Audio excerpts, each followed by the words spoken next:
పిల్లలంటే ఇష్టం లేని వారు ఎవ్వరు ఉండరండి. అందరికీ ఇష్టమే పిల్లలు. అసలు పెళ్ళైన సంవత్సరం లోపు పెద్దల ఉద్దేశ్యం ఏంటంటే, సంవత్సరం లోపు పిల్లలైతే ఏ బాధ ఉండదు.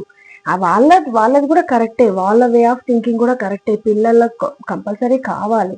అదే కరెక్ట్ 1 ఇయర్ లోపు. కాకపోతే ఈ రోజు రేపు ఏంటి అసలు ఫుడ్ బాలేదు, ఎన్విరాన్మెంట్ బాలేదు. అంతా పొల్యూషన్, పొల్యూషన్, పొల్యూషన్.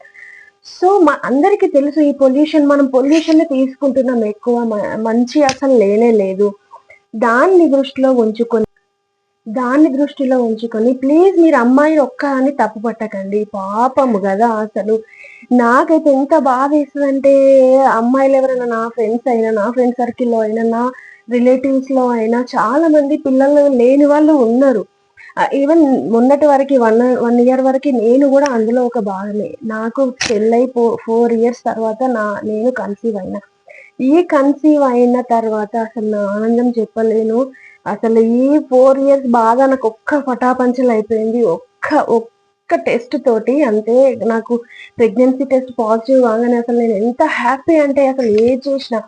ఎ ప్రెగ్నెన్సీ కాకముందు ఏడ్చినా, అయిన తర్వాత గూడా ఏడ్చినా. అంటే దానికి దీనికి చాలా డిఫరెన్స్ ఉంది గదా! సో, మీరు గూడా మీరు మంచి మంచి పాజిటివ్‌గా థింకింగ్ చేసుకోండి. పాజిటివ్‌గా ఆలోచించండి. పాజిటివ్‌గా ఉండండి. నాకు వస్తారు అనే థింకింగ్‌లోనే ఉండండి. ప్లీజ్ నెగెటివ్‌గా మాత్రం ఆలోచించుకోకండి. ఎందుకంటే నెగెటివ్ మైండ్ ఉంటే నెగెటివ్‌గానే జరుగుతది. మీరు పిల్లల విషయమనే గాదు. మీరు ఏ విషయమైనా నెగెటివ్‌గా ఆలోచిస్తే అది నెగటివిటీ అయితది అంతే. మనం పాజిటివ్‌గా ఆలోచిస్తే ఏం చెప్పలేం. దేవుడు పాజిటివ్‌గా ఇవ్వచ్చు.